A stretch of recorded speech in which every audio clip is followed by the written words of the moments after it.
8 pagi. Kamu tahu Miss Stella masuk ruang juri jam berapa? Jam 12 malam. Kau bayangkan dari jam 8 pagi sampai jam 12 malam, Miss Stella menunggu tes psikotes dan lain-lain. Karena kan bejibun yang ikut gitu. Cewek-cewek. Makanya gitu, persaingan tuh ketat. Makanya kalian tuh harus gigih gitu. Kayak gitu sih. Kalau Putri Indonesia kan udah selected. Jadinya maksudnya yang ikut pun nggak umum. Kalau Miss Indonesia kan masih banyak tuh orang-orang yang badannya kecil juga masih kayak banyak yang ikut. Tapi kalau Putri Indonesia tuh udah kesaring alam dengan seleksi alam dengan sendirinya. Jadi yang ikutan ya udah patis yang memang pasti-pasti aja gitu. Dia yang nggak tinggi ya dia nggak ikutan, bisa gitu. Itu sih. Gimana Juana? Thank you, Miss. Ya. Tapi worth it kok. Ini misalnya jelasin kayak gini jangan takut. Banyak. Jangan takut, tapi itu worth it kok sama hasilnya. Sama hasilnya worth it. Ya. Gimana, Mister? Terima kasih banyak nih, Mister Lani. Udah waktunya kita ini pamitan. Terima kasih banyak atas sharing-sharingnya.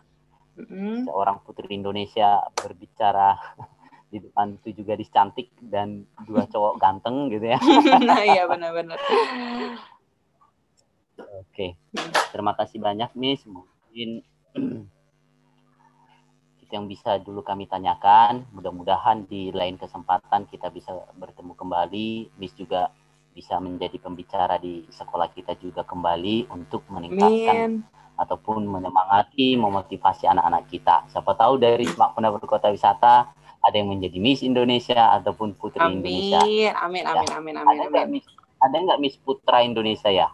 Ada. Ada nggak kontesnya? Ada Mister Indonesia. Nanti Pak Cahyo boleh ikut ya. Ada kok. Ada ajang kompetisinya juga di luar negeri ada. Kayak gitu ada. Oke lah Miss. Jadi terima kasih banyak Miss atas segala masukannya. Kita sudah terima banyak pengetahuan, baik mengembangkan kepercayaan diri, yang terutama adalah berserah kepada Tuhannya masing-masing. Seperti itu ya Miss ya. Sukses selalu untuk Miss dan karirnya semakin bagus dan semua pelayanannya berjalan dengan lancar. Sehat selalu. Salam dari kami Semak Penabur Kota Wisata. Thank you Miss. Sama-sama semuanya. Terima kasih banyak. Sampai ketemu lagi di lain kesempatan ya. Semoga apa yang tadi Miss Stella sampaikan bisa memotivasi kalian. Dan tadi Miss Stella sudah tag Instagram Miss Stella. Di situ feel free kalau kalian mau di luar dari ini, kalian mau bertanya sama Miss Stella, silahkan. Bagi yang tertarik untuk ke pageant atau yang lain gitu. Terima kasih Mister semuanya sudah memfasilitasi. Terima kasih Penabur Kota Wisata. Sukses terus untuk Penabur Kota Wisata dan seluruh guru serta seluruh murid. Sehat selalu dan selalu dalam lindungan Tuhan. Amin. Terima kasih. Amin. Sudah mengundang saya. Terima kasih. Thank you, Miss. Terima kasih, Miss. Ya. Oke, ya.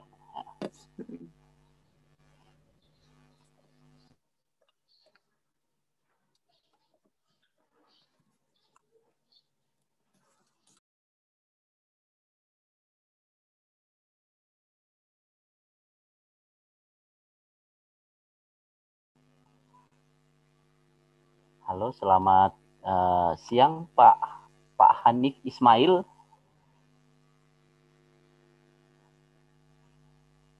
Oh, ini Pak Cahyo kayaknya pembicara kita ya.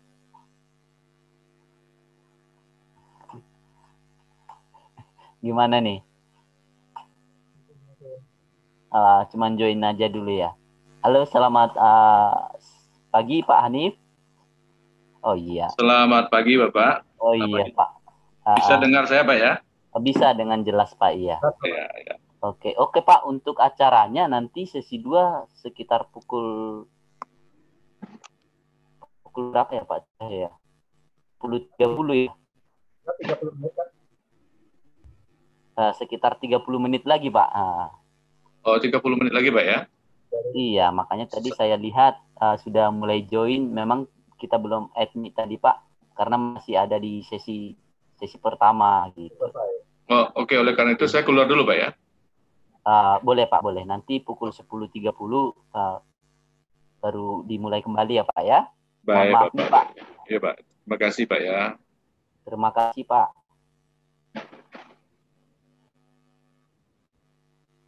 Gimana Bapak? Harus standby nggak? Ya udah ya standby lah, anaknya udah pada join. Benar ya, 10.30 ya? Iya, 30 menit. Iya.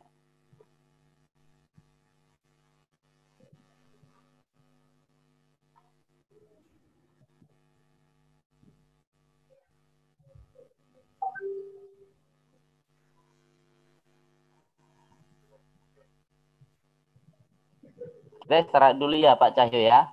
Sama. Ya, saya makan dulu nih. Belum makan dari seminggu kemarin.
Bagus. Terus.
Halo Pak Cahyo, selamat bergabung.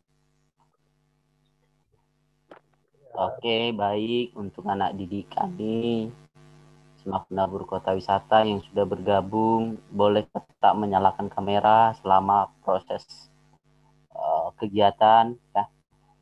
Mohon maaf jika kameranya tidak di-off-kan, kami akan alihkan ke waiting room. Oke, kami akan melakukan absensi tanpa memanggil nama, tetapi dari daftar yang terpapar ataupun terlihat dalam Zoom ini bagi peserta yang menyalakan kamera. Terima kasih. Oke, sembari kita menunggu pembicaranya join ke Zoom kita, ya, kita tunggu saja.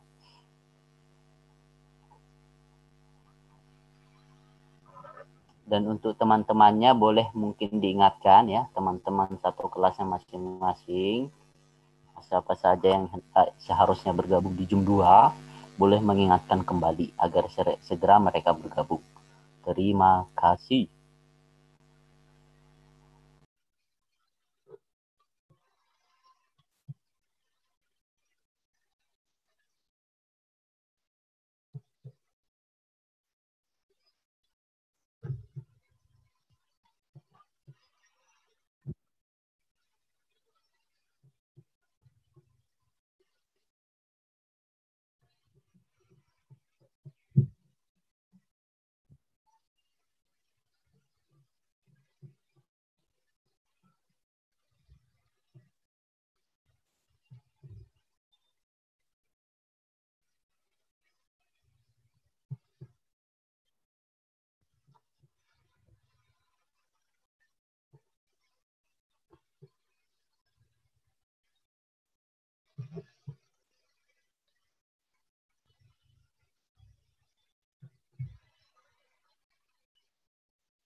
Selamat siang Ibu Amelia, benar ya Bu ya?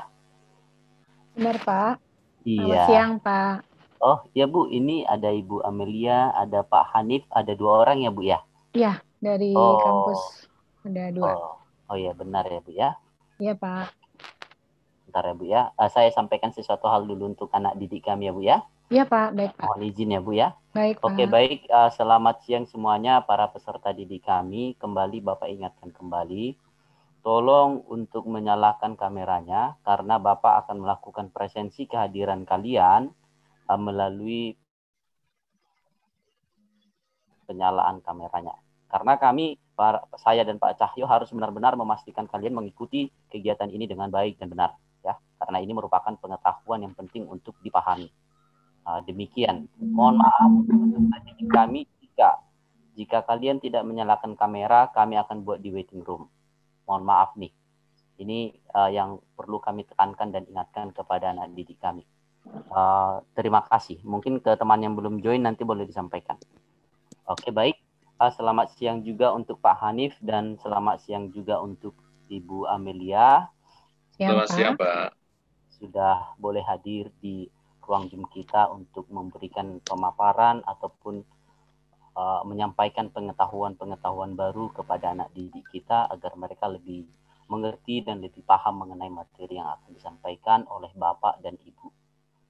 Untuk waktu dan kesempatan Bapak Ibu, kami langsung saja serahkan kepada Bapak dan Ibu untuk dapat menyajikan materinya. Terima kasih Pak Hans dan Ibu Amelia. Silakan Pak, silakan Bu.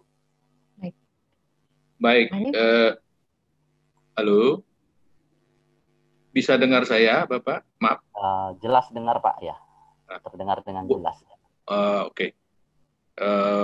Baik, selamat siang Pak Permadi, Pak Cahyo, Bu Amel, dan Ananda semua, siswa SMAK ya, SMAK Penabur Kota Wisata. Ya. Semak Menabur Kota Wisata Cibubur. Baik, selamat siang.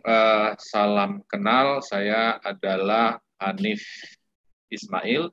Saat ini adalah sebagai Ketua Program Studi Akuntansi Institut Bisnis dan Informatika Kwik Kian Gi.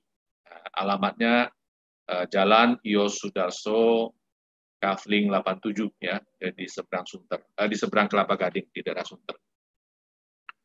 Baik, saya lulusan akuntansi dari S1 Universitas Gadjah Mada, kemudian magister akuntansi dari Institut Bisnis dan Informatika Kwik Kian Gi, kemudian doktor di bidang ilmu akuntansi dari Universitas Brawijaya Malang.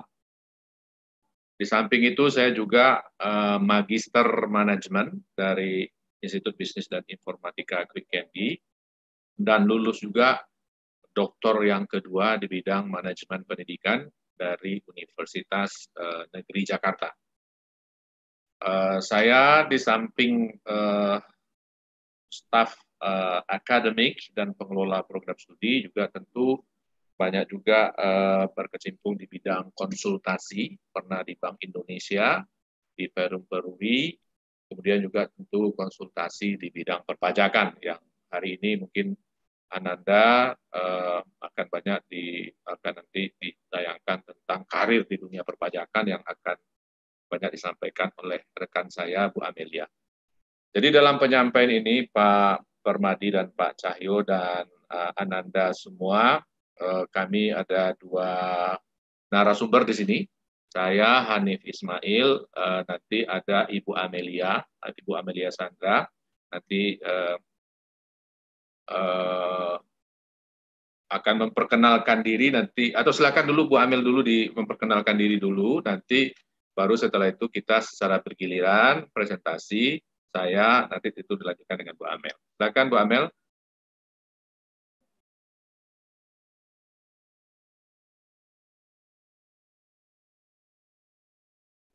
Masih di-unmute, Bu. Masih di-unmute.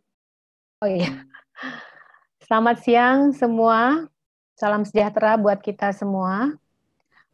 Terima kasih Pak Cahyo, Pak Permadi, yang sudah memberikan kesempatan kepada kami dari Institut Bisnis dan Informatika Kwik Kian Gi untuk sharing mengenai profesi di bidang akuntansi dan perpajakan. Saya mengajar di Institut Bisnis dan Informatika Kwik Kian Gi itu sudah, kalau saya boleh sharing ya Pak ya.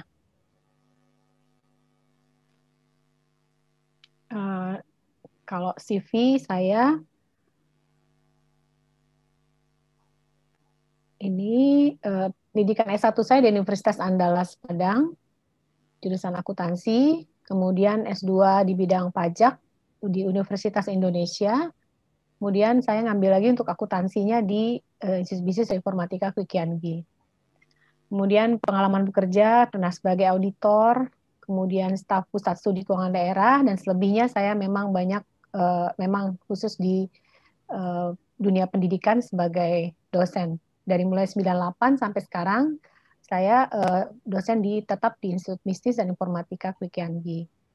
Pernah menjabat sebagai sekretaris program studi, kemudian sertifikasi yang dimiliki, Register Akuntan Negara, kemudian Certified Accountant, dan sertifikasi dosen.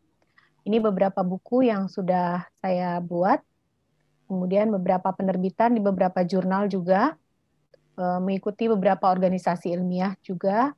Terakhir ini yang sekarang memang lagi jalan adalah di Ikatan Akuntan Indonesia, Ikatan Sarjana Indonesia, dan di Asosiasi Tax Center Perguruan Tinggi Seluruh Indonesia sebagai bendahara dari pengurus pusat. Beberapa pengabdian masyarakat juga banyak sekali, jadi yang tertulis di sini saja, dan beberapa memberikan sebagai seminar, pembicara dalam seminar-seminar baik yang bertema akuntansi maupun yang bertema pajak. Terakhir tahun 2020 bulan Agustus kemarin di Seminar Perpajakan Nasional kerjasama IBKG dan DDTC. Selebihnya juga penyunting dan dewan editor di jurnal akuntansi, dan pembina juga di kegiatan mahasiswa. Demikian Pak Hanif, sekedar preview mengenai kurikulum vitae saya.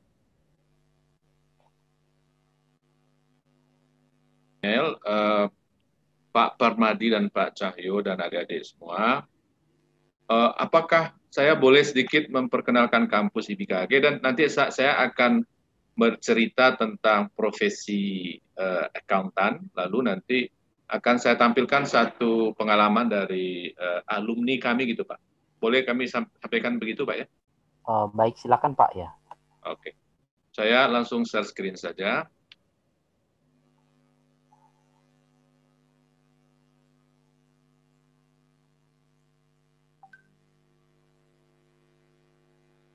Mohon izin bisa dilihat Bapak Ibu.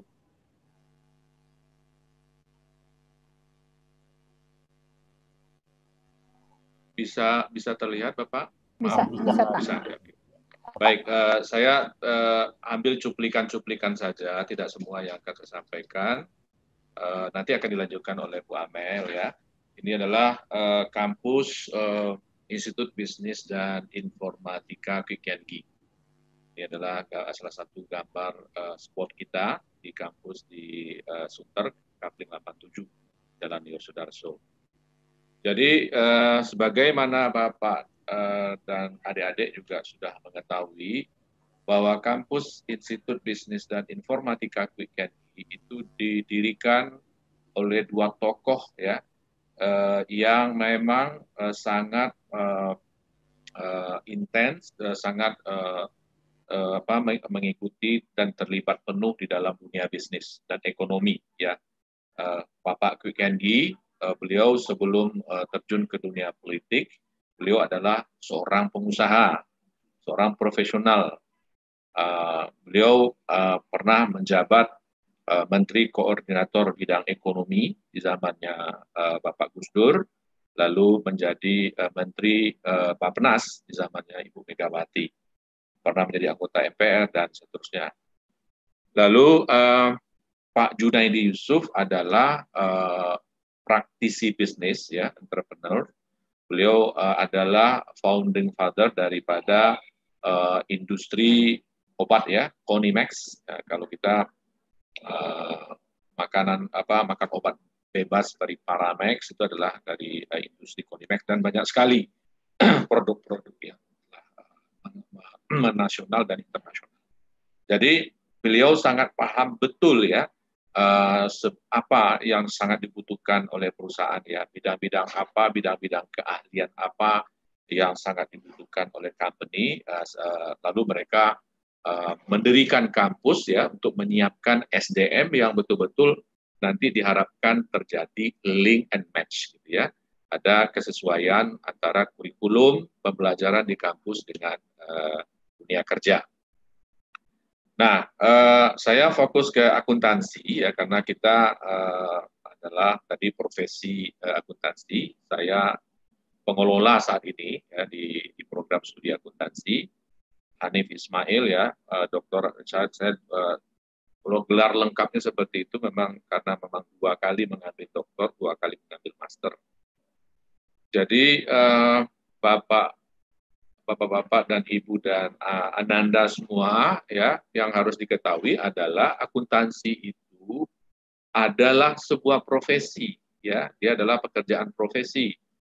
Ananda tentu tahu ada dokter ya, ada lawyer ya, ada Ikatan Dokter Indonesia, ada Ikatan Lawyer Indonesia, ada Ikatan Notaris Indonesia, itu adalah pekerjaan profesi ya. Akuntan adalah pekerjaan profesi ya. Kita ada Ikatan Akuntan Indonesia, ada Ikatan Akuntan Publik Indonesia, ada Ikatan Akuntan Pendidik Indonesia. Jadi ini adalah pekerjaan profesi ya. Bidangnya adalah ada akuntansi bidang auditing ya, nanti bekerja di kantor akuntan publik menjadi auditor ya. Menjadi auditor di berbagai kantor akuntan publik, lalu nanti bisa juga menjadi akuntan negara ya, BPKP, BPK itu adalah tempat para auditor berprofesi ya. Nah, kemudian bidang akuntansi manajemen menjadi akuntan di perusahaan, ya. Itu profesinya akuntan manajemen. Nanti ada certified manajemen accountant. Kalau akuntan publik tadi ada certified public accountant. Plus, satu lagi adalah kita ada konsentrasi akuntansi perpajakan yang kita perbincangkan hari ini. Nah, itu juga sebuah profesi.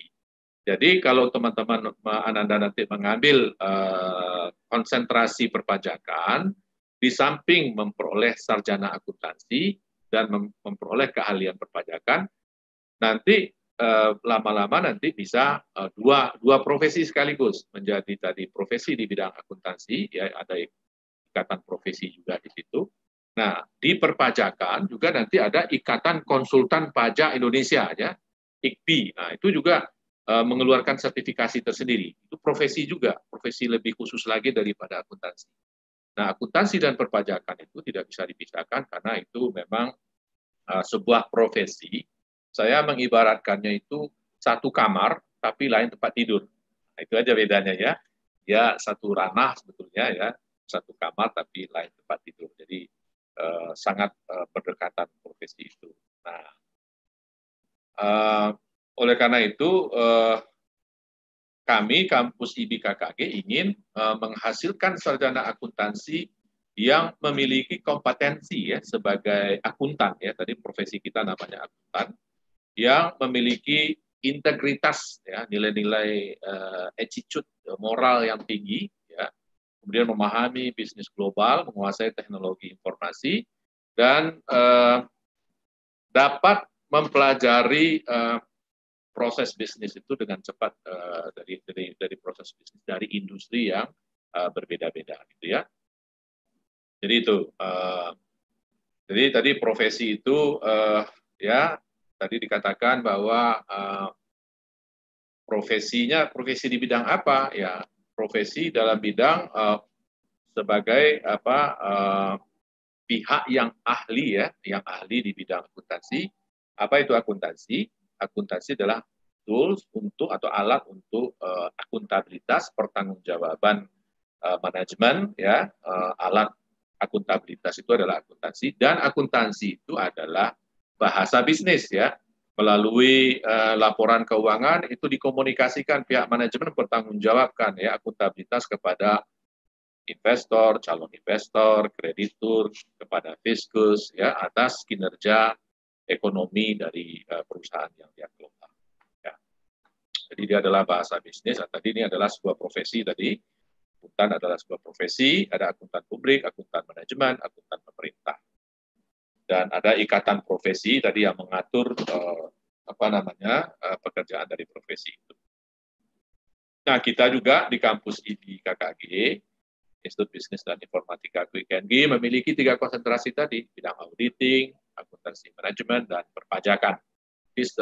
Hari ini kita khusus mendalami perpajakan yang akan banyak diceritakan oleh Bu Amel nanti, karena Bu Amel tadi memang betul-betul latar belakang beliau lebih banyak di perpajakan, dan sekarang adalah Kepala Tax Center kampus IBKKG.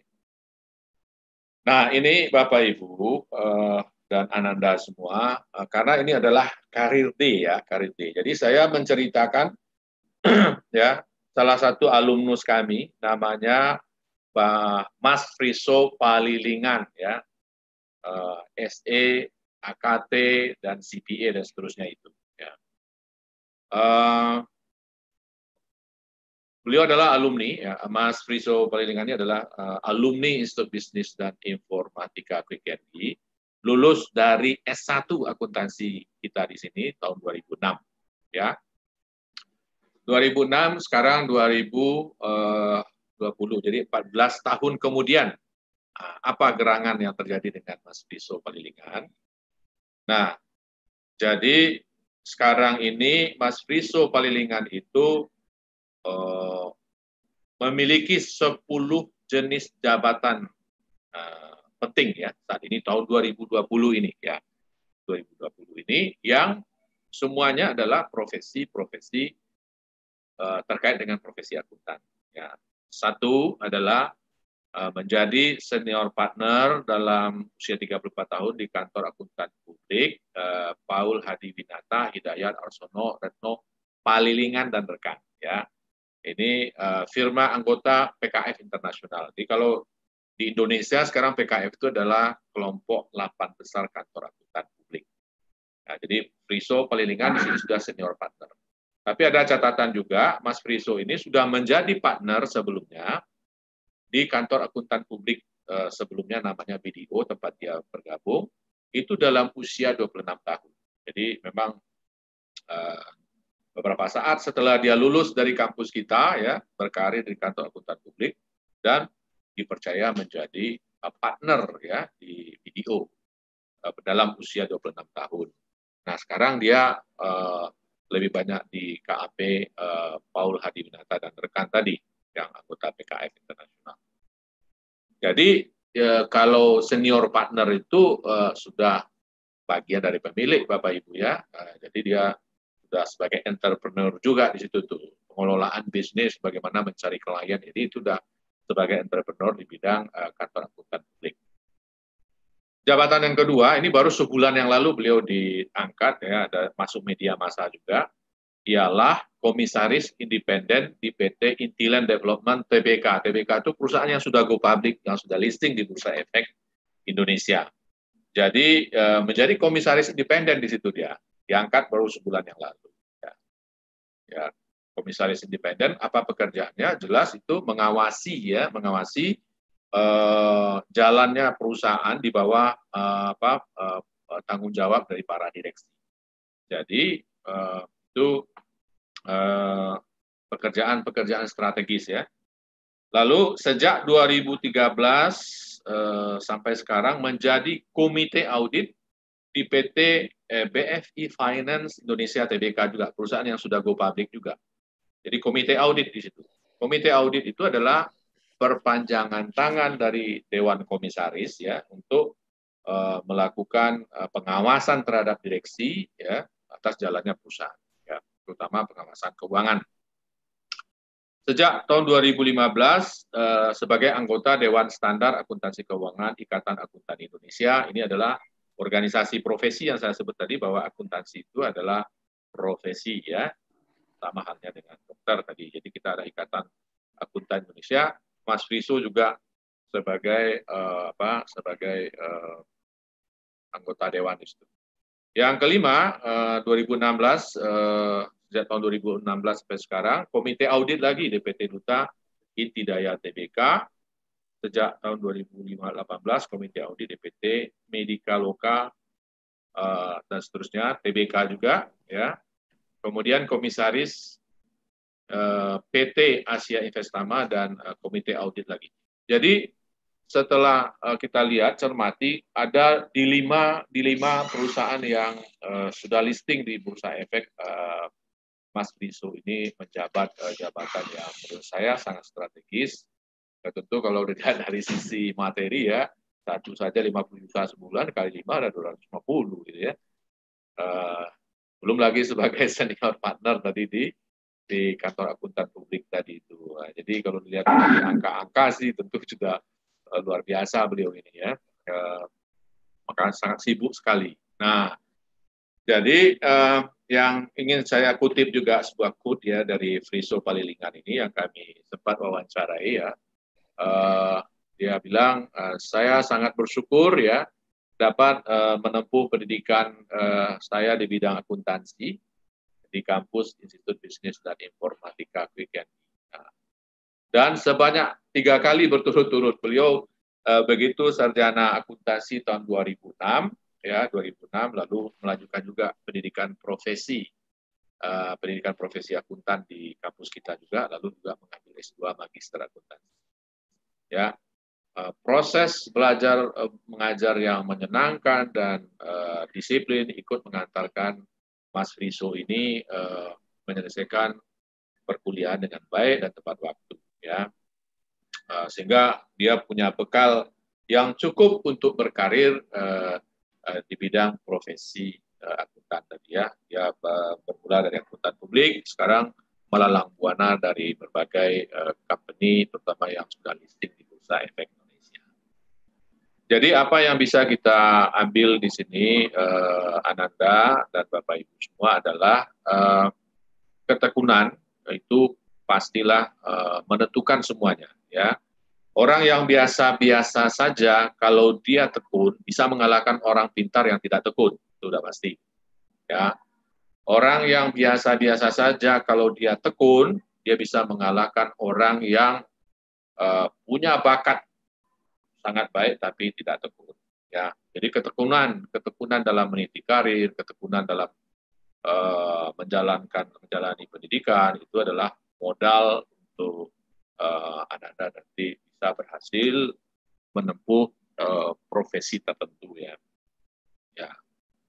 Jadi Bapak Ibu yang kami muliakan dan Ananda semua, tentu kalau berbicara di kantor akuntan publik dengan jabatan-jabatan seperti ini, tentu seluruh aspek tadi, ya, aspek keuangan, kemudian akuntansi dan perpajakan, tentu Mas Piso tentu sangat memahami dan mendalami sekali. Inilah profesi yang nanti gambaran profesi ini baru satu profesi, ialah tadi bidang kantor akuntan publik. Nah, kami sebetulnya banyak punya alumni lagi yang lain, ya tentu tidak mungkin juga kami sampaikan satu persatu karena terbatasnya waktu, ya. Misalkan saja ada Erika Meilani misalnya, ya. Kami tampilkan fotonya di sini. Dia meniti karirnya justru sebagai akuntan manajemen. Akuntan manajemen bermula di Hotel Hyatt dulu, ya, sebagai asisten accounting dan finance, ya. Baru-baru dia tamat dari kampus kita tahun-tahun, ya, 96 juga, tahun-tahun 97, ya. Jadi dia sudah selesai di sini. Kemudian dia sekarang sudah menjadi direktur keuangan di grup Ritz Carlton, ya. Sudah menjadi direktur keuangan di sana. Nah, jadi karirnya itu dititi di bidang akuntansi manajemen. Kebetulan industrinya adalah perhotelan. Marriott Group itu hotelnya, hotel bintang 5. Jadi mungkin dari saya mungkin seperti itu, Ananda semua dan Pak Cahyo dan Pak Permadi. Nanti akan dilanjutkan oleh Bu Amel, ya, Bu Amel, karena tentu profesi karir di bidang perpajakan itu sangat luas, dan Bu Amel kebetulan tadi ada di Ikatan Konsultan Perpajakan karena juga aktif di berbagai profesi, ya, Ikatan dosen bidang perpajakan, dan telah banyak membimbing mahasiswa kita di sini, ya, khususnya Bu Amel di bidang perpajakan, ya. Itu nanti akan banyak kita diskusi sama beliau. Untuk itu Pak Permadi dan Pak Cahyo, untuk selanjutnya waktu dan tempat diserahkan ke Bu Amel. Saya mohon izin pamit, Pak, karena saya harus mengajar, Pak, mengajar online, Pak, karena ada kelas. Baik. Sebetulnya saya tadi jam 10, tapi saya kasih aja tugas dulu sebentar, lalu saya pamit masuk ke dalam Zoom, lalu nanti saya keluar dulu, Pak, ya, nanti saya akan. Baik, Pak. Untuk selanjutnya waktu dan tempat kita berikan kepada Bu Amel. Terima kasih. Terima kasih, Pak. Terima kasih, Pak Hanif.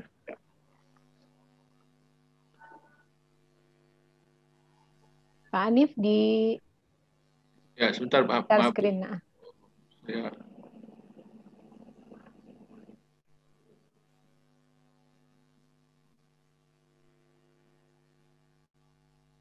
Sebentar saya kehilangan. Di atas. Sorry. Ya, oke. Sudah ya, Bu, ya? Ya. Nanti saya sambil keluar ya, Bu, maaf. Baik, Pak. Ya. Silakan, Bu, silakan.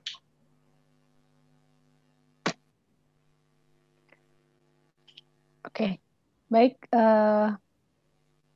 semua adik-adik SMA Semak Penabur, ya, Semak Penabur Kota Wisata. tadi sudah diberikan pengantar oleh Pak Hanif mengenai kampus kami, Institut Bisnis dan Informatika Quick&Gi.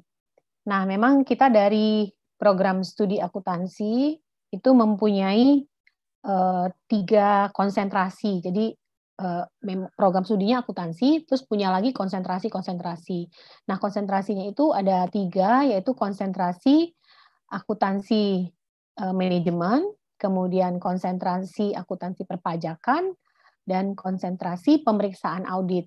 Ya, nah sebenarnya hampir semua materinya sama, tapi di 3 konsentrasi ini membedakan adalah penekanan materi dari masing-masing konsentrasi tadi.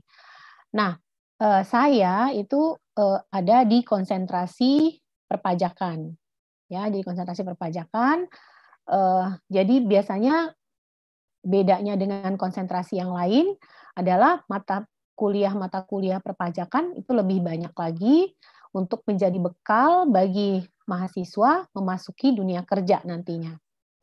Nah, program yang kita buat itu saya merancang kurikulumnya itu memang tidak sendiri, kita mengundang beberapa narasumber konsultan pajak, kita juga mengundang narasumber dari pemerintahan, dari Direktorat Jenderal Pajak untuk merancang kurikulum yang akan kita berikan ke mahasiswa supaya kurikulum itu ada link and match-nya dengan dunia kerja. Sehingga mereka nanti ketika lulus dari kuliah, bahkan sambil kuliah pun mereka sudah banyak yang bekerja, bisa mempraktekkan apa yang diberikan oleh kita di kampus, oleh kami di kampus. Nah, sehingga materi itu kita kurikulumnya itu kita mengikuti kurikulum yang diberikan seandainya mereka sudah mendapatkan sertifikasi gitu. Jadi materi-materinya kita rancang seperti itu.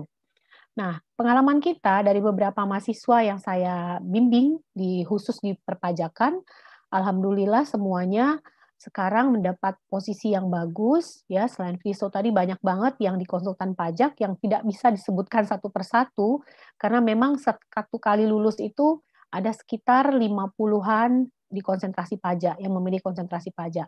Nah, semakin hari, semakin tahun yang memilih konsentrasi ini semakin banyak berminat, malah meninggalkan konsentrasi yang lain, jadinya berimbang. Awal-awalnya yang milih konsentrasi pajak itu cuma 20, 30, sekarang sudah hampir 100-an dalam setiap angkatan itu memilih konsentrasi pajak. Karena memang di masa sebelum pandemi, itu kita selalu mendatangkan setiap semester itu alumni-alumni atau pakar-pakar yang sudah sukses, alumni yang sudah sukses di bidang perpajakan untuk memberikan sharing kepada adik-adik kelasnya. Nah, mereka juga melakukan rekrutmen langsung ke kampus, bahkan beberapa suka minta langsung ke saya, Bu, saya butuh sekian mahasiswa perpajakan untuk bekerja sebagai staf saya misalnya, atau sebagai konsultan, seperti itu. Jadi, tinggal saya menyeleksi mana yang nilainya bagus. Nah, atau saya sharing aja ke mereka, saya kasih pengumuman, atau saya kasih ke job karir, kan karena di kampus kita ada bagian khusus karir, ya. Jadi kita kasih saja pengumuman ke mereka, nanti bagian karir yang akan mengumumkan ke mahasiswa.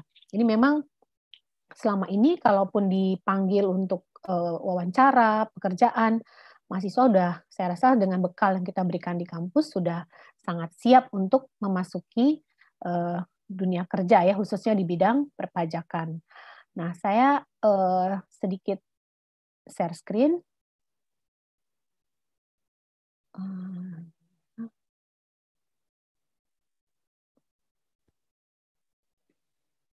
Nah, kalau kita bicara perpajakan, untuk mengenal dulu, ya, peluang karir di bidang perpajakan, karena kalau nggak kenal, katanya kan nanti nggak cinta dengan profesi itu. Apa saja sih yang bisa kita masuki di apa saja, Kak, bidang pekerjaan, ataupun kalau saya nggak mau kerja dengan orang lain, saya maunya punya usaha sendiri, saya mau berkarir sendiri tanpa tekanan dari atasan misalnya, apa yang bisa saya lakukan dengan perpajakan ini. Nah, sebenarnya kalau kita bicara bidang ilmu akuntansi, kita banyak sekali bidang-bidang ilmunya, ada akuntansi keuangan, manajemen, akuntansi pajak, akuntansi sektor publik, akuntansi biaya, dan pemeriksaan akuntansi, dan lain-lain, makin berkembang. Jadi nanti makin ke sini ada akuntansi sumber daya manusia, macam-macam. Nah, saya akan menyoroti akuntansi pajak saja yang saya bold di sini, karena memang penekanan kita hari ini, kita akan membahas mengenai profesi di bidang perpajakan. Ya. Nah, kalau kita bicara pajaknya saja dulu, pajak itu sebenarnya bisa dipelajari di berbagai bidang ilmu. Kita bisa menemukan pajak di bidang ekonomi. Nah, biasanya ini pajak karena kan kalau kita lihat dasar ilmunya, pajak itu sebenarnya fungsinya ada dua kalau bagi negara, sebagai alat regulasi dan sebagai sumber penerimaan negara. Nah, kalau adik-adik lihat zaman sekarang ini, kayak zaman lagi COVID atau lagi pandemik ini, fungsi pajak itu sangat masuk banget ya. Jadi uang pemerintah memberikan fasilitas, memberikan keringanan pajak kepada pelaku ekonomi. Terus uang penerimaan pajak itu diberikan kepada masyarakat yang tidak mampu, memberikan pulsa kepada kepada mahasiswa, itu bagian dari penerimaan pajak. Nah, bagaimana pajak mengatur kehidupan ekonomi, sehingga pajak itu pun bisa dipelajari di ekonomi. Ya, nah kemudian juga tapi yang paling dominan memang dibahas di bidang akuntansi. Nah, tapi ada juga ilmu administrasi yang membahas administrasi fiskal. Kalau saya kebetulan S2 pajak saya itu memang murni pajak dari ilmu administrasi fiskal, bukan dari ilmu ekonomi. Nah, alasan saya waktu itu, kalau dari ilmu administrasi ini memang lebih ke filosofi. Jadi konsep dasar, jadi matang konsep dasar tentang pajak. Nah, kalau di akuntansi biasanya lebih ke arah hitung-hitungannya. Nah, tetapi kalau kita hanya konsep dasar saja, ketika kita mau praktek di lapangan, dengan kolaborasi akuntansi itu sangat menjadi nilai jual yang sangat tinggi ya. Jadi kalau kita cuma pajaknya saja, sementara di perusahaan itu kan implementasinya ke keuangan, ke laporan keuangan, bagaimana pajak, ngitung laba, nanti dari laba hitung pajak. Jadi harus paham akuntansi sebenarnya dengan pajak ini. Jadi memang dia sangat melekat dengan akuntansi. Jadi makanya saya 2 kali ngambil akuntansinya juga, dari sisi akuntansi, S2-nya dari sisi pajaknya. Jadi dengan kolaborasi itu sangat terasa manfaat. Nah, di S1 kita menciptakan bagaimana program studi akuntansi kita itu punya konsentrasi pajak, sehingga konsep dasar pajaknya dapat, praktek di akuntansinya dapat, kolaborasi pajak dengan akuntansinya juga dapat. Ya. Nah, tapi bisa juga ada mahasiswa hukum yang membahas tentang pajak, ada, tapi tidak sedalam yang akuntansi tadi dan ilmu administrasi.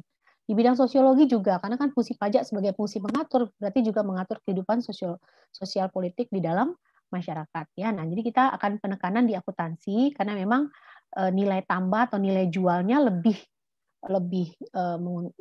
banyak bila kita ngambil di akuntansi kalau menurut saya ya. Nah, dengan lulus dari program studi akuntansi mengambil konsentrasi pajak atau mengambil konsentrasi akuntansi pajak, apa yang bisa dimasuki oleh mahasiswa? Biasanya untuk memperdalam lagi mahasiswa itu mengambil brevet pajak namanya, kursus pajak. Nah, kita juga menyediakan kursus pajak di IBI, tapi untuk beberapa semester ini memang lagi kita vakum karena lagi COVID ini ya, kendala COVID. Nah, tetapi sebenarnya kalau kita melihat materi-materi dari brevet itu, secara umum itu persis sama dengan materi yang kita berikan di konsentrasi perpajakan, persis sama, ya. Jadi hanya untuk mendapatkan sertifikat brevet pajaknya itu untuk mencari kerja biasanya mahasiswa mencari itu. Tapi tanpa itu pun pengalaman kita mahasiswa kami tanpa sertifikat brevet itu pun sudah banyak diterima di perusahaan-perusahaan besar. Nah, sekarang misalkan Bu Amel, saya sudah lulus nih akuntansi, saya sudah ngambil konsentrasi pajak, saya sudah punya segala private juga ada. Nah, apa yang bisa saya masukin karir di bidang situ ya, di bidang itu.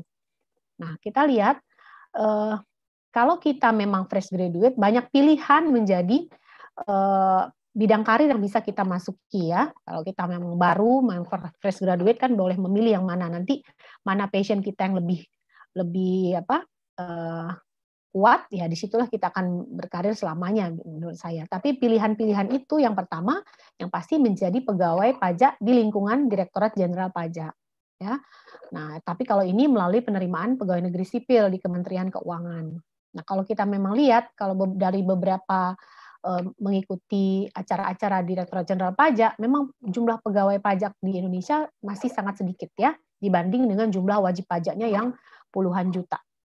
Nah, berarti kan untuk satu pegawai dia tidak bisa memegang sekian ribu wajib pajak. Nah, itu kan tidak efektif. Jadi memang masih banyak dibutuhkan pegawai negeri di bidang pajak ini ya, di Direktorat Jenderal Pajak atau di Kementerian Keuangan. Nah, ini peluang juga ya untuk menjadi pegawai pajak di situ.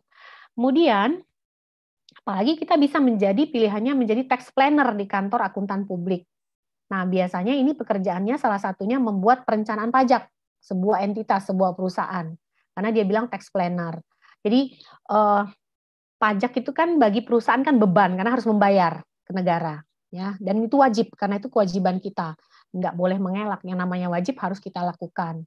Nah, tetapi ada caranya supaya pajak yang kita bayar tuh agak berkurang dengan melakukan tax planning. Caranya dengan cara yang legal ya, yang sah, yang tidak melanggar undang-undang. Nah, biasanya kegiatan merancang bagaimana supaya pajak yang dibayar perusahaan itu bisa berkurang dengan cara yang legal, dengan cara yang tidak melawan undang-undang, itu kita sebut dengan tax planning namanya. Tax planning atau tax avoidance.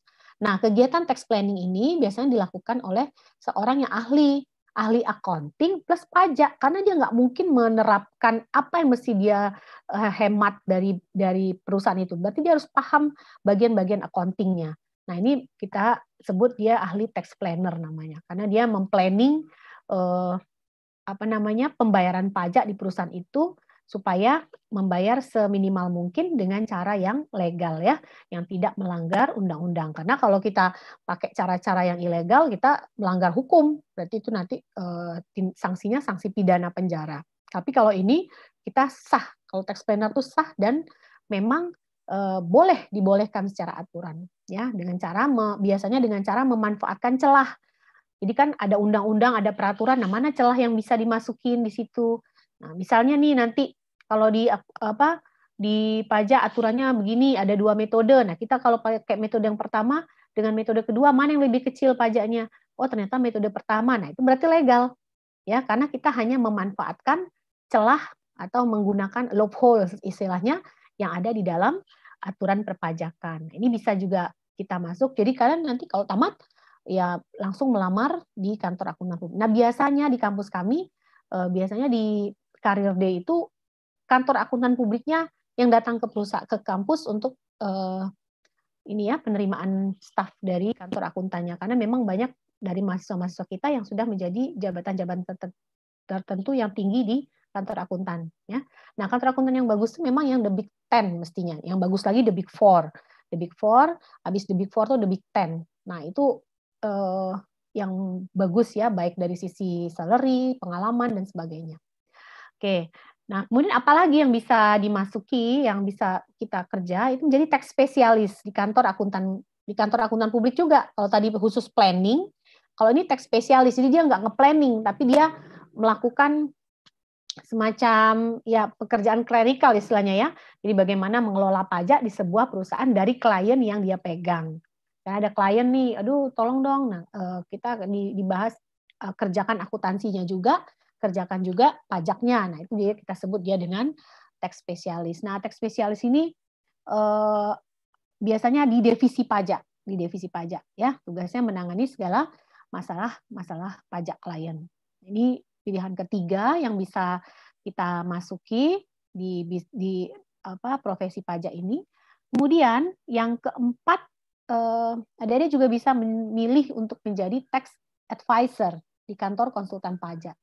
Ya, jadi ini menjadi seperti konsultan pajaknya di sebuah kantor konsultan pajak milik orang lain. Jadi bukan kita pemilik kantor konsultannya. Nah, dengan cara ini kita nggak perlu punya sertifikasi konsultan pajak. Jadi dengan cuma lulus kuliah aja udah boleh bekerja di kantor konsultan pajak dengan menjadi tax advisor. Ya. Kemudian menjadi taxman di perusahaan. Nah, taxman ini istilahnya pegawai pajak sih, bahasa Indonesianya pegawai pajak. Jadi, nah ini paling banyak juga mahasiswa-mahasiswa saya lulus, Bu, ditawarin Bu kerja di Astra sebagian pajak, gaji awalnya sekian juta misalnya gitu. Oh, nggak apa-apa. Jadi dia memang memegang pajak perusahaan itu aja. Jadi menjadi divisi pajak di sana. Ya, itu kita sebut dengan taxman, istilahnya, istilah kerennya taxman. Tapi sebenarnya dia staf atau karyawan bagian pajak di sebuah perusahaan. Ya. Nah, kemudian bisa menjadi pegawai akuntansi yang menguasai perpajakan. Ini sama ya, jadi bagian dari taxman ini harusnya nggak kasih ini, kita buang aja. Nah, taxman ini sebenarnya pegawai akuntansi, dia bagian accounting yang menguasai perpajakan. Oke. Nah, ini paling banyak pilihan juga. Kemudian kita bisa menjadi, satu lagi kebuang ya. Satu slide lagi kebuang. Ada satu lagi yang nggak kesimpan. Yang berikutnya adalah menjadi konsultan mandiri namanya. Konsultan pajak mandiri. Maaf, slide-nya tadi kehapus. Yang menjadi konsultan pajak mandiri. Nah, ini paling banyak. Jadi misalkan nggak kerja di kantor, tapi dari mulut ke mulut, dari kenalan. Atau dulu pernah kerja di kantor konsultan, terus sudah punya nama, akhirnya dia secara mandiri sendiri aja tanpa bendera, tanpa mendirikan izin mendirikan, jadi dia membantu saudara atau teman, nanti dibayar. Itu banyak banget. Mahasiswa saya yang perempuan biasanya melakukan hal ini ya. Jadi dia mengisikan SPT, ya, tugasnya hanya membuat SPT, ngitungin pajak bulanan, cicilan bulanan dari UKM kecil-kecil aja. Dan itu lumayan. Dia pegang 20, misalkan pedagang di Glodok misalnya kayak gitu, atau di ITC Mangga 2 Bu, pegang 20 orang aja, satu orang 500.000 misalnya. Ya, udah 10 juta sebulan misalnya, dia duduk di rumah aja ngerjain dengan santai, dengan itu misal itu salah satu pilihannya. Biasanya perempuan yang begini. Nah, ada juga yang mendirikan kantor jasa akuntan namanya, tapi lebih banyak di pajak dia bekerja. Nah, kantor jasa akuntan ini nggak segede kantor akuntan publik, jadi lebih kecil. Dia nggak boleh memberikan pendapat atau opini, jadi memberikan jasa aja, jasa akuntansi, jasa pajak. Nah, itu lebih kecil dan pendiriannya lebih gampang. Namanya KJA. KJA itu kantor jasa akuntan. Nah, di situ dia kantor jasa akuntansi. Jadi dia memberikan jasa akuntansi, memberikan jasa pajak dengan orang-orang sekitar aja, yang UKM kecil ya. Jadi dari mulut ke mulut, karena memang kan nggak boleh beriklan kan, profesi itu nggak boleh beriklan. Jadi tahunya dari mulut ke mulut. Nah, ini banyak banget yang mahasiswa yang begini, karena kadang-kadang kita ketemu dalam seminar-seminar pajak dengan mahasiswa, Bu Amel, di mana sekarang? Saya bilang, itu saya di rumah Bu, mandiri misalkan gitu, menerima klien dari rumah aja. Nah, itu lumayan dapat mereka. Nah, ini bisa kita sebut dengan membuat konsultasi mandiri. Itu yang berikutnya ya, setelah taxman. Yang berikutnya adalah memang membuka kantor akuntan, membuka kantor konsultan pajak. Nah, kalau ini syaratnya memang agak berat, kita harus punya sertifikasi konsultan pajak. Nah, ini ujian. Jadi kita ikut ujiannya, kalau lulus dapat sertifikasi itu boleh jadi pendidikan konsultan pajak. Nah, sertifikasi konsultan pajak ini ada 3 tahapan, ada konsultan pajak A, B, dan C. AB ini biasanya orang untuk ngurus pajak orang pribadi dan pajak perusahaan. Kalau C ini khusus untuk pajak internasional, ya. Jadi untuk perusahaan yang sudah go internasional atau multinational company, permasalahan pajaknya apa saja, biasanya yang C ini.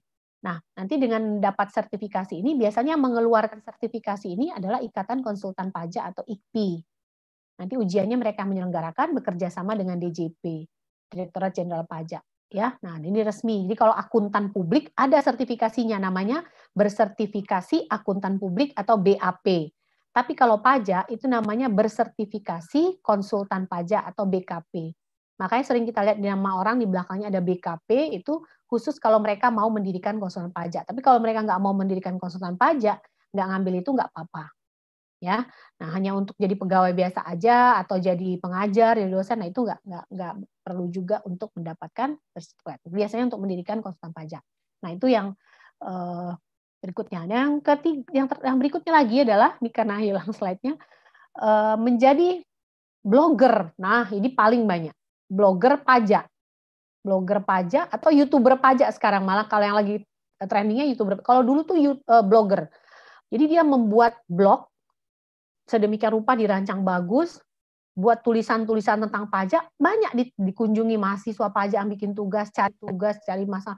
Akhirnya banyak iklan di blog dia, penghasilan bagi dia. Ya, asalkan blognya menarik. Banyak banget. Kita bisa searching blog-blog yang membicarakan tentang pajak. Nah, mahasiswa bimbingan skripsi saya juga ada satu yang membuat blog pajak ini. Jadi kayak dia membuat society gitu, dan lumayan dapat dari situ. Ya, jadi selalu ada peluang. Jadi dia mengkhususkan diri, blognya isinya pajak aja. Semua, jadi bikin konten-konten yang menarik, ya. Dibagi-bagi misalnya khusus pajak penghasilan, terus ada pajak pertambahan nilai, jadi bagaimana menghitungnya. Jadi dia buat dengan semenarik mungkin. Nah, kemudian yang terakhir ya mungkin bisa seperti saya menjadi pengajar pajak, ya. Menjadi pengajar pajak karena saya sudah melewati pengalaman mungkin di kantor akuntan. Sebelum menikah bekerja di kantor akuntan, menjadi juga ngurusin pajaknya pernah, ngurusin auditingnya juga pernah, tapi seiring karena perempuan lebih enak ya jadi dosen. Tetapi tetap saya juga menjadi konsultan mandiri dengan membantu beberapa teman dan beberapa klien misalkan yang minta tolong membuatkan SPT. Ya, misalkan kalau akhir tahun pajak, misalkan 31 Maret kalau orang pribadi minta isikan SPT, biasanya teman-teman di kampus tuh pasti nanti teman-teman yang lain juga minta bantu membuat SPT-nya. Jadi bisa dilakukan juga di rumah, ya.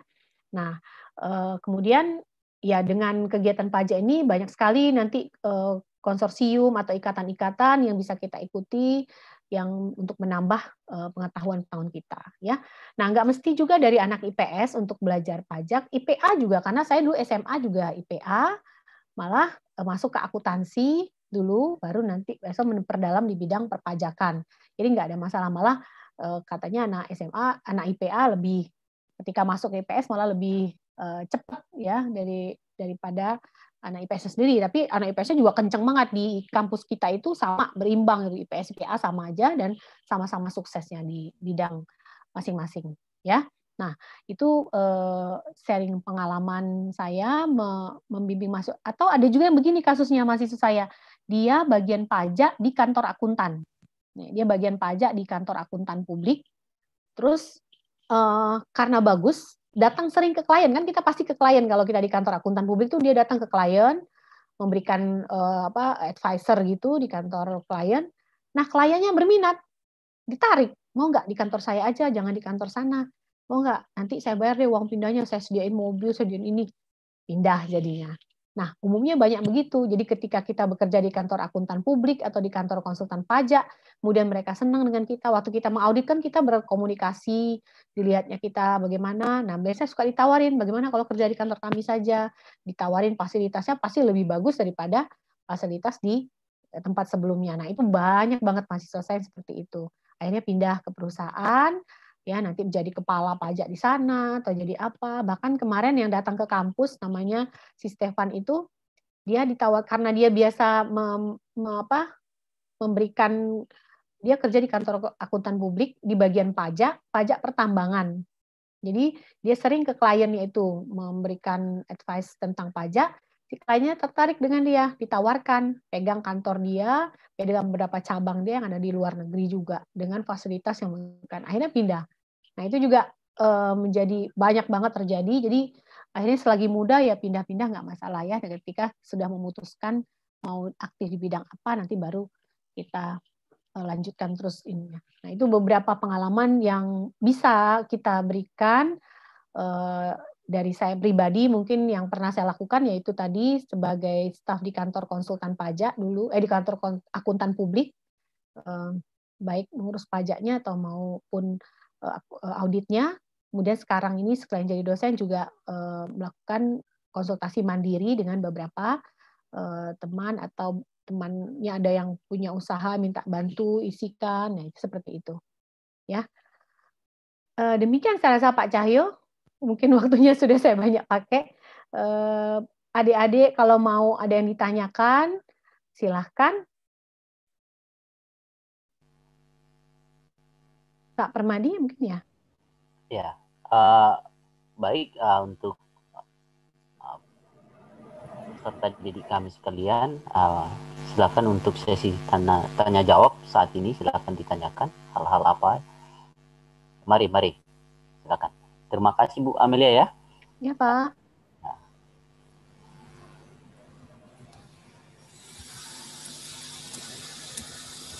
Ini dari IPA atau IPS Pak mahasiswanya? Campur ya? Campur Bu, iya. Campur, Ada boleh. IPA, ada IPS, campur Bu. Ya. Ya, yuk mari.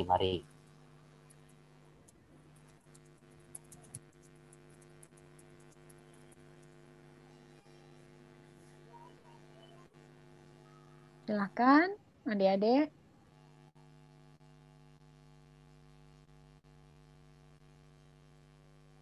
Kalau mahasiswa saya bilang peluangnya itu banyak di UMKM Pak Permadi. Kan UMKM banyak tuh kecil-kecil usahanya, mereka nggak mengerti pajak. Nah itu mereka juga memberikan konsultasi ke situ, banyak banget kliennya katanya gitu ya. Di bagi adik-adik yang ngambil memang kerja di bidang perpajakan itu, kliennya itu UKM itu aja udah banyak sekali katanya. Karena mereka nggak ngerti harus bayar pajak kan. Nah mereka pakai jasa konsultan. Nah mereka pun nggak berani pakai konsultan yang besar-besar. Biasanya pakai yang konsultan kecil-kecil aja karena nggak begitu mahal. Tapi kan kalau banyak kliennya sama aja uangnya banyak juga jadinya. Kalau konsultan Berarti besar yang ini mereka Bu lebih ya, mahal. konsultan yang mandiri ya Bu ya. Mandiri, bisa yang mandiri, ada juga yang punya bendera Pak, yang punya kantornya ada juga, yang mandiri juga banyak banget. Umumnya mereka pakai yang mandiri umumnya. Gitu. Seperti Pak Hani. Kalau perkembangan UKM di negeri kita ini bagaimana Bu? Pandangannya dari segi Bu, apakah semakin meningkat gimana? Kalau dari data yang kita lihat di Kementerian Koperasi dan UMKM itu meningkat banget Pak. UMKM itu malah menguasai hampir 90% dari total usahawan yang ada di Indonesia ya. Jadi mikro, kecil, menengah itu hampir menguasai 90% bidang usaha di Indonesia. Selebihnya itu yang perusahaan-perusahaan besar. Nah, mereka ini memang sebenarnya kalau dibilang ketahanan terhadap krisis, terhadap apa, UKM ini sebenarnya lebih tahan ya Pak. Banyak terbukti di masa krisis tahun 98 aja yang paling banyak 98 atau 2000 awal 2008 itu memang yang lebih banyak bertahan tuh yang kecil. Yang COVID sekarang pun UKM malah lebih gampang berubah mereka. Misalnya selama ini bisnisnya pakaian, mereka dengan cepat bisa berubah bisnis makanan gitu. Kalau perusahaan besar kan susah karena mereka ada karyawan banyak, merubah bisnis dengan waktu cepat itu susah. Tapi kalau UKM karena mereka kecil-kecil dalam kondisi pandemi ini yang tadinya bisnisnya interior, ada yang langsung berpindah jadi pembuatan APD gitu-gitu. Nah, mahasiswa saya juga tuh lagi penelitian, biasanya dia bisnisnya bisnis pembuatan iklan. Nah, sementara sekarang nggak ada yang bikin iklan, langsung berubah menjadi bisnis pembuatan APD, ya, impor barang-barang kesehatan yang kayak gitu, lebih mudah mereka berpindah, jadinya lebih kuat terhadap tantangan. Dan mereka jumlahnya itu kalau saya dapat data dari Kementerian Koperasi itu hampir 90%, ya 80-an% lebih menguasai jumlah pengusaha yang ada di Indonesia. Berarti dengan semakin banyaknya presentasi UKM makin banyak peluang negara ya, semakin bagus ya Bu untuk ketahanan ekonomi atau bagaimana? Iya sebenarnya Pak ya, kalau mereka karena mereka agak kuat terhadap ini tekanan. Walaupun banyak juga beberapa yang kolaps gara-gara kondisi krisis COVID ini, tetapi banyak juga yang masih bertahan dengan pindah tadi. Apalagi pemerintah memberikan banyak bantuan ya Pak ya untuk UKM ini. Oh iya. Berarti untuk peluang ini Bu, anak-anak kita untuk konsentrasi di bidang pajak tadi, bagaimana nih Bu perbandingannya? Misalkan kalau anak-anak kita nih memang fokus pengen mandiri seperti yang Bu sebut tadi ya kan, supaya lebih bebas gitu ya. Bagaimana nih Bu kira-kira perbandingannya antara jumlah klien yang bisa dia dapat jika dia konsentrasi fokus di pajak ini dibandingkan pasti ada juga nih yang ngambil konsentrasi pajak juga ya Bu ya. Iya. Bagaimana nih banyak Bu? Pak. Peluangnya masih besar sekali nggak Bu? Besar. Kalau ngelihat jumlah UMKM-nya dengan jumlah konsultan pajak itu yang terdaftar, mungkin kalau konsultan pajak beneran ya Pak ya, yang terdaftar yang besar-besar itu enggak ke cover kayaknya. Tapi yang mandiri-mandiri ini yang banyak jadinya. Dan seperti model Pak Hanif juga tuh. Pak Hanif tadi itu banyak dia kliennya itu di ini Tanah Abang gitu Pak, pedagang-pedagang di Tanah Abang. Iya, iya. Nah itu kan banyak banget Pak. Iya, Jadi benar, Bu. pertama kenal satu, nanti yang dari saudaranya ngurusin pajak saudaranya Pak Hanif, nanti Pak Hanif saudaranya ini ngomong, nah yang lainnya ikut minta tolong urusin, tolong buatin gitu. Mereka kan nggak ngerti apa-apa, ngisi SPT itu nggak ngerti apa-apa. Tolong buatin, dan tolong kalau mau nyampein laporan gimana, akhirnya makin banyak. Nah, itu biasanya dari mulut ke mulut, karena kan memang nggak boleh beriklan biasanya yang begitu kan Pak. Iya, iya, Bu. Kode etiknya nggak boleh beriklan. Kayak gitu. Itu baru sebagian kecil banget dari pedagang di Tanah Abang ya, hanya yang deket sama itu aja, belum lagi yang lain-lainnya. Lagi ada mahasiswa bimbingan S2 saya, dia benar-benar buka kantor konsultan pajak itu S2 di IBI juga Pak. Magister akuntansi bimbingan tesisnya sama saya, itu juga berapa ratus katanya khusus, saya nggak muluk-muluk katanya. Di Glodok, Tanah Mangga 2 aja itu berapa banyak UMKM. Nah itu dia handle aja udah berapa dia bilang. Kebetulan bimbingan tesisnya sama saya, dia cerita begitu. Wah lumayan Bu katanya, memang saya nggak ngambil pangsa yang besar, perusahaan besar, tapi yang perusahaan kecil-kecil tapi banyak, UMKM tapi banyak. Iya, iya. Karena tidak semua UMKM mengerti mengenai proses pajak ya Bu ya. Oh banyak banget yang nggak ngerti Pak, makanya harus makanya kadang-kadang kita juga di kampus pengabdian masyarakat kita, karena kan Tridharma ya Pak ya, pengabdian masyarakat kita ke UKM Pak, ngajarin pajak, ngajarin bikin akuntansi sederhana, ngajarin bikin pajaknya, ngitung pajak gini loh gitu. Jadi menjadi bagian dari pengabdian masyarakat kita. Itu Pak. Untuk anak-anak kami ada pertanyaan, boleh silakan Nak ditanya ya gitu. Ya, silakan. Kalau mau jadi pajak mau gimana ya Bu gitu ya kan? Apakah bisa kalau jadi PNS pajak juga, wah gajinya gede sekarang nih. PNS itu pajak. Bu, perbedaannya dengan ini Bu, kan kadang kita ini Bu, saya anak guru IPA Bu sebenarnya, jadi saya kurang ngerti nih bagian pajak juga. Yang saya ngerti cuman pajak penghasilan saya aja Bu, artinya pajak bayar itu gitu. Nah kalau ini Bu kan kita pernah dengar yang namanya STAN ya Bu ya, yang milik negara ya Bu. Iya.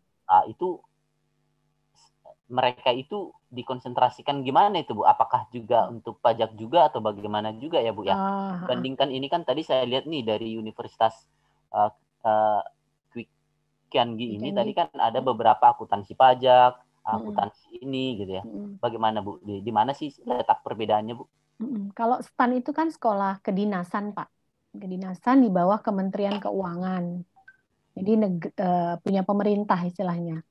Kalau dulu kan zaman tahun 90-an dulu saya itu ingat, dulu malah baru masuk terus tingkat 2 tuh udah calon pegawai negeri sipil ya, CPNS. Terus dibayar dulu, kita digaji dulu, katanya digaji dulu. Nah, kesininya udah enggak. Jadi karena pemerintah sekolah kedinasan itu harus berubah nama. Jadi Politeknik Keuangan Negara sekarang STAN itu.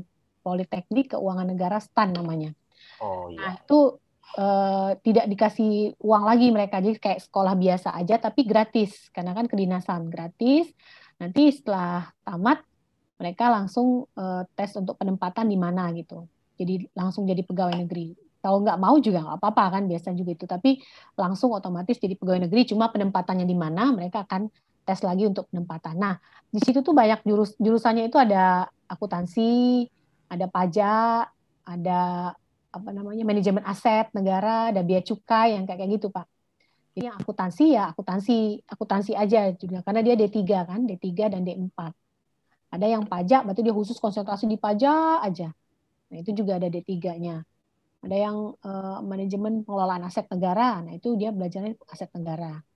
Nah itu kalau STAN, jadi mereka kedinasan. Memang tesnya beda dengan yang SBM itu, ada 4 level ya kalau nggak salah tesnya untuk itu. Jadi itu langsung jadi PNS Pak. Oh iya Bu ya. D3. Dan ini juga Bu, saya baru ngerti nih, ternyata akuntansi itu profesi yang seperti disampaikan oleh Pak Hanif tadi, gitu ya. Akuntan jadinya. Akuntan ya Bu ya. Oh, di mana sih Bu letak perbedaan antara akuntan ini dengan ekonomi ya Bu ya?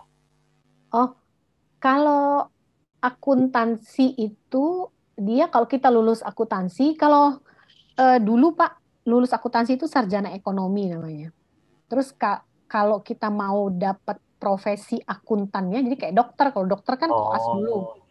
Jadi koas dulu, baru dapat DR-nya. Kalau kami dulu setelah lulus akuntansi itu, kalau dulu lulus dari perguruan tinggi negeri, hanya beberapa perguruan tinggi negeri di Indonesia itu yang lulus tuh langsung dapat register negara AK. Jadi langsung dapat AK. Nah, itu nanti terregister di negara sebagai akuntan gitu. Jadi kayak profesi, kayak dokter, kayak apoteker. Kalau apoteker kan sekolah lagi, apoteker baru dapat APT. Nah, kesininya setelah itu nggak ada lagi yang negeri nggak disamakan sama swasta, nggak dapat gelar AK langsung, tapi harus kuliah, namanya program pendidikan akuntan, PPAK. Nah, di PPAK. Jadi setelah kuliah PPAK 1 tahun, 2 semester, baru lulus dapat gelar AK. Nah, gelar ini akuntan. Jadi nggak semua lulusan akuntansi dapat gelar akuntan. Nah, kalau sekarang malah lebih ada lagi gelar akuntan tuh untuk untuk kawasan regional, CA namanya. Kayak, nah saya dapat CA, chartered, namanya Chartered Accountant. Nah, ini juga, jadi saya terdaftar di register akuntan ASEAN misalkan gitu. Tapi nanti ada syarat-syaratnya. Jadi harus melakukan kegiatan-kegiatan PPL itu yang ada nilainya yang dilaporkan. Jadi dia profesi sebenarnya Pak, iya. Tapi dengan mendapatkan gelar AK atau CA-nya dulu. Oh, berarti seperti spesialis gitu ya Bu ya, kayak untuk dokter, dokter ya kayak Bu dokter. ya? Nah, kayak dokter, apoteker, notaris. Nah, itu kan untuk mendapatkan gelar notaris sekolah dulu. Tapi kalau dia cuma fakultas hukum doang, SH aja. Kalau dokter kan sekolah yang S1 biasanya cuma SCAT. Nah, untuk dapat dokter dia harus koas 2 tahun. Nah, kalau akuntan gitu tadi, jadi dia harus ngambil program pendidikan akuntansi, baru dapat AK. Atau ikut ujiannya langsung. Sekarang ada ujiannya itu, Pak. Oh iya Bu ya. Gitu. Yang lain gimana anak-anak, adik-adik? Yuk. Ayo, Mungkin mereka karena ini Bu masih belum ya. banyak terjun ke dunia kerja, mungkin mereka masih bingung pajak itu bingung apa aja nanti, sih gitu ya. Iya, mau milih kuliah di jurusan apa gitu ya. Sebenarnya yang pembayar pajak itu siapa, pajak apa aja yang harus dibayar, mungkin mereka belum mengerti kali Bu. Iya. Banyak pembayar pajak, ya kita semua pembayar pajak, wajib pajak itu namanya. Wajib pajak itu ya subjek pajak yang sudah potensial untuk dipajaki. Jadi sebenarnya kita semua ini adalah subjek pajak. Bayi baru lahir itu sebenarnya sudah subjek pajak. Ya, subjek pajak itu orang yang subjek pajak Indonesia ya, tapi dia belum membayar pajak karena belum ada yang objek yang akan dikenakan gitu. Ketika ada objek yang akan dikenakan, barulah bisa dikenakan pajak. Jadi kalau dibilang anak kecil subjek nggak? Subjek. Tapi dia belum menjadi wajib pajak karena dia belum mempunyai penghasilan misalnya gitu. Jadi harus secara subjektif dia sudah jadi subjek pajak. Ya, tapi belum membayar pajak karena belum ada objek yang akan dipajaki. Nah, objek yang akan dipajaki ini macam-macam. Kalau dia nerima penghasilan, berarti objek yang akan dipajaki penghasilan. Jadi pajak penghasilan lah namanya. Kalau yang mau dipajaki nanti penjualan barang dan jasa, jadi pajak pertambahan nilai atau PPN. Jadi ada jenis-jenis pajaknya juga. Kalau dari penghasilan kita sehari-hari, jadi guru, jadi dosen, itu akan dikenakan pajak penghasilan namanya. Dan ada bermacam jenis. Begitu. Ayo semua tanya yuk. Jangan jadi anak bapak IPA bertanya mungkin nih. Ayo, anak IPS nih mana nih? Anak IPA mungkin masih mikir, mau jadi dokter aja nih. Padahal bisa juga yang loncat ya, pindah jurusan. Bu, mungkin Bu boleh dikasih ini Bu kali ya sama anak-anak penjelasan tentang mungkin untuk anak-anak kita ini sudah sering mendengar yang namanya apa apa itu ya namanya Bu yang biasa untuk asuransi itu Bu, lupa saya. Apa tuh Pak? Yang menjadi aktuaria. Aktuaria. Oh, aktuaria. Iya, dengan pajak mungkin di mana perbedaannya atau adakah kesamaannya supaya mereka juga ngerti gitu anak-anak kita ini Bu. Kalau aktuaria itu bukan di bawah kalau di perguruan tinggi dia di bawah ilmu pasti Pak. Kalau di UI itu di bawah MIPA. Di bawah MIPA dia. Jadi bukan ke IPS larinya. Walaupun pekerjaannya nanti banyak penilai di bidang asuransi gitu ya Pak ya. Karena kalau di IPB juga dia di bawah matematika juga kalau nggak salah. Kalau di UI yang saya tahu persis itu di bawah matematika. Di MIPA. Jadi dia bukan KPS. Walaupun nanti bidang pekerjaan mungkin agak bersinggungan dengan orang-orang asuransi. Kalau asuransi berarti kan dia ekonomi, orang mikirnya gitu kan, ekonomi juga, tapi enggak. Nah, cuma aktuaria ini ada kursusnya sekarang, maka ada kayak pendidikan singkatnya. Tapi yang ngambil biasanya orang akuntan biasanya banyak Pak, supaya dia memperkaya diri dia aja gitu. Oh, dia akuntan yang juga ahli di bidang aktuaria. Nah, tapi biasanya aktuaria yang dia ambil, aktuaria cuma untuk penilai aja, misalnya yang laris kalau di kantor akuntan itu adalah menilai, karena akuntansi itu sekarang kan Pak, kalau di bidang akuntansi itu namanya pakai namanya standar IFRS. Nah, IFRS ini umumnya banyak menggunakan harga pasar atau fair value istilahnya Pak ya, fair value untuk menilai aset dan liabilities-nya. Nah, untuk itu butuh penilai. Nah, penilainya itu aktuaris itu tadi. Nah, makanya banyak akuntan yang ngambil kursus-kursus singkat di bidang aktuaria, cuma hanya untuk aktuaria yang penilaian sedang. Tapi yang di kuliah S1 itu karena dia di bawah matematika, lebih banyak hitung-hitungannya. Banyak hitung-hitungannya, apalagi yang asuransi, yang kayak gitu untuk asuransi. Nah, di kita yang akuntansi seperti itu Pak, banyaknya ada beberapa mahasiswa saya juga ngambil kursus-kursus yang singkat gitu di bidang aktuaria itu. Tapi memang nggak sedalam yang kita kuliah ya Pak ya. Nah, bagus lagi kalau dia kuliah aktuaria, ngambil lagi akuntansi, wah udah deh tambah komplit bagus ya, Bu, ya? tambah komplit. Jadi dia bisa bergerak di bidang mana saja. Udah bisa jadi audit gitu ya Bu ya? Kita udah canggih di aktuaria. Karena menurut Friso yang tadi ditampilkan Pak Hanif, dia pernah juga ngasih dia malah sering banget ke kampus ngasih pengarahan ke adik-adik kelas itu, prospek-prospek kerja itu, dia malah mensarankan juga untuk yang akuntansi, coba dia ngambil kursus singkat aktuaria juga untuk memperkaya diri gitu, sertifikasinya juga, karena itu dibutuhkan banget di kantor akuntan. Karena dia malah waktu itu malah bilang agak kesulitan mencari karena kurang katanya gitu. Nah, itu pernah diungkapkan di beberapa seminar yang dia berikan di adik-adik kelas. Aktuaria. Itu yang lain. Ini untuk belum pada ya, ayo masih dong. Bingung ya Pak ya, pilihan karirnya masih bingung. Sebenarnya di kelas 12 di bidang akuntansi ini ataupun menjadi akuntan ini peluangnya besar ya Bu ya, karena kan bukan cuma hanya sebagai pajak ataupun yang lain sebagainya, karena memahami pajak juga peluangnya juga udah besar tadi. Banyak, iya Pak. Tadi. Banyak banget. Banyak banget. Apalagi kan perusahaan pasti ada terus kan, jadi bidangnya akan selalu ada peluang karirnya, karena yang namanya akuntan ada selalu, namanya perusahaan pasti butuh akuntan. Oh, jadi Bu, misalkan nih jika anak-anak kita ini ada yang berminat di seperti di ilmu akuntan pajak tadi ya Bu ya.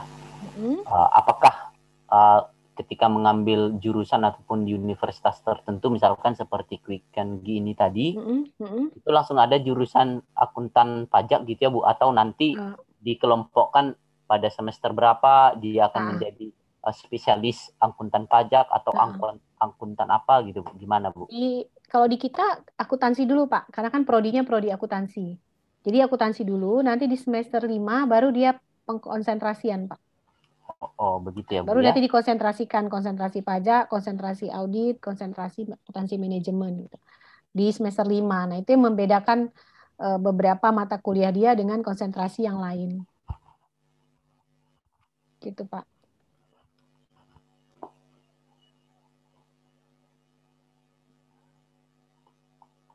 Terima kasih Bu. Ayo nih, anak-anak di kami nih, ayo. Masih bingung ya, Pak. Yo. Anak-anak IPS, ayo bersuara nih yang sudah belajar pajak. Ini Cibubur ya, Pak? Kota wisata Cibubur ya? Iya, benar, Bu. Iya. Oke.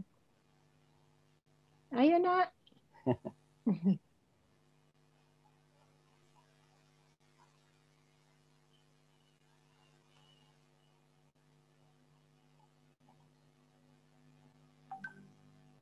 Kalau Pak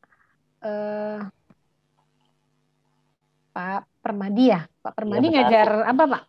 Kalau saya ngajar ini, Bu, fisika. Oh, fisika. Iya, benar, Bu. Pak Cahyo juga dari itu, dari penabur juga, guru penabur juga. Iya, Ibu. Oke. Ini dah kalau anak-anak belum terpancing untuk bertanya. Iya, Pak, biasa anak-anak SMA Boleh- kan gitu.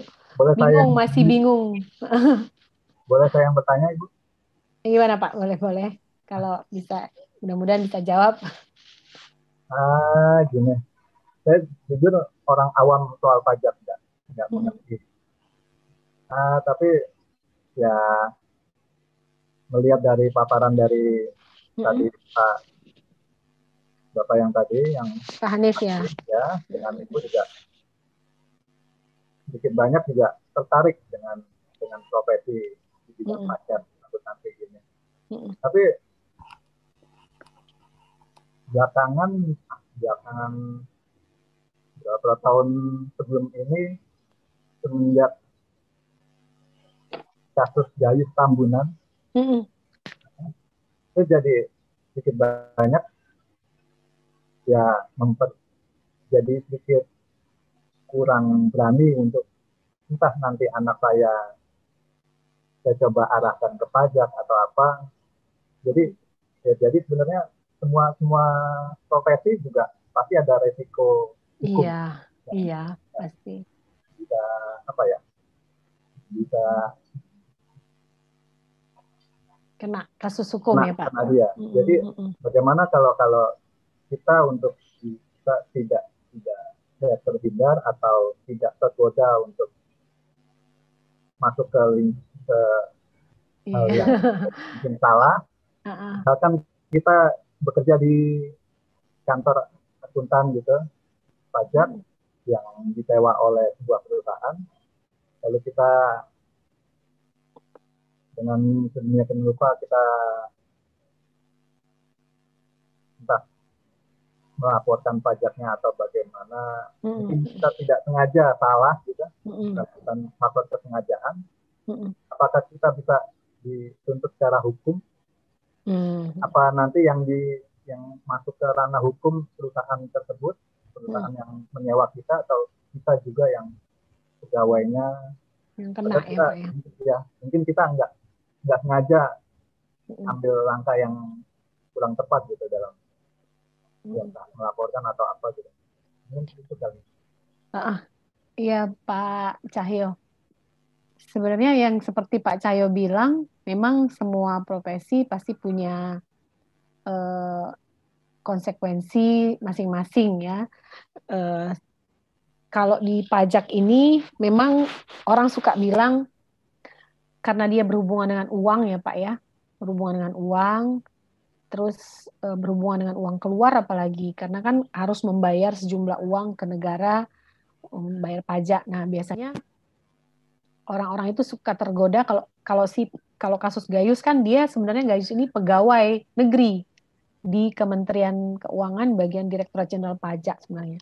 Memang kalau ngelihat kasus dia itu dia bagian yang keberatan kalau nggak salah dulu. Bagian keberatan itu kan bagian orang wajib pajak boleh mengajukan. Karena kan wajib pajak itu selain wajib membayar pajak, dia juga punya hak untuk mengajukan keberatan. Apabila pajak yang dikenakan kepada dia mungkin menurut mereka belum nggak cocok, misalnya dia mau mengajukan keberatan. Nah, si Gayus itu di bagian itu. Mungkin bagian itu ketika berhadapan dengan wajib pajak, nggak kuat imannya, ditawarin wajib pajak. Wah ini tolong, ini wajib pajak kita. Nah itu masalahnya ke pribadi masing-masing sebenarnya ya Pak ya. Nah, jadi di lembaga manapun kita bekerja, memang konsekuensi itu akan ada. Sama juga dengan di hukum atau di kantor hukum gitu juga, menghadapi klien pasti banyak permintaannya ya. Jadi tolong dong kecilin pajak saya, tolong dong saya nggak mau bayar pajak sekian, pasti ada. Nah itu kembali ke kitanya sendiri mau melakukan itu atau tidak. Tapi sebenarnya dengan lurus-lurus aja membayar pajak sesuai aturan, kalaupun kita mau melakukan planning mengecilkan pajak itu biasanya dengan tax planner. Biasanya kita pakai jasa tax planner ini, Pak. Nanti dikasih tahu sama dia, oh bisa nih ini dikecilin pajaknya, bayarnya nggak segitu dengan cara begini, begini, begini. Tapi cara itu cara yang legal, bukan cara yang ilegal atau yang melanggar undang-undang. Itu bisa dilakukan. Makanya profesi tax planner ini menjadi lumayan laris juga. Nah, kalau misalkan akan kena atau tidak kita, kalau kita sadar itu salah dan kita mengajukan permohonan untuk perbaikan, boleh sebenarnya di pajak itu kita udah lapor pajak misalnya dalam SPT. Terus kita merasa perusahaan kita si konsultannya bilang, wah ini salah itu nih, ada yang nggak masuk, boleh melakukan pembetulan. Boleh melakukan pembetulan itu nggak masalah. Jadi tapi kita harus bayar selisihnya berapa kekurangan bayarnya itu boleh. Nah kalau misalkan kita tahu salah tapi kita nggak membetulkan, terus ada unsur kesengajaan memang menimbulkan kerugian bagi negara, memang sanksinya pidana kan memang itu melakukan penipuan biasanya, mengecilkan atau biasanya kasus-kasus yang berat itu membuat faktur fiktif yang kayak gitu, itu pasti penjara ininya hukumannya. Nah biasanya perusahaan juga kena, si direktur kena, biasanya konsultannya dipanggil untuk memberikan penjelasan. Nah setidaknya berarti kan kembali ke kita mau atau tidak melakukan itu kan kembali ke moral kita masing-masing melakukannya. Tapi kalau lurus-lurus aja di kantor konsultan ngisiin SPT orang, mana data-datanya, nanti segala macam ya. Saya rasa nggak masalah sih Pak. Gitu. Kayak kasus Gayus itu yang paling heboh ya Pak ya. Dia itu memang banyak banget uang yang dia gelapkan. Nah, itu dari wajib pajaknya itu tadi. Karena dia memang bagian keberatan kalau nggak salah ya. Bagian keberatan. Gitu. Selebihnya banyak banget yang jujur, banyak banget yang ngikutin aturan gitu di dalam praktek sehari-harinya. Nah, makanya dengan cara ini nih Pak, biasanya perusahaan ini nih, planner ini laris nih Pak. Melakukan planning, mengecilkan pajak dengan cara yang legal. Karena agak berat juga planningnya, kan dia harus bikin beberapa alternatif. Alternatif satu, misalkan kalau ini kita pakai metode ini atau kita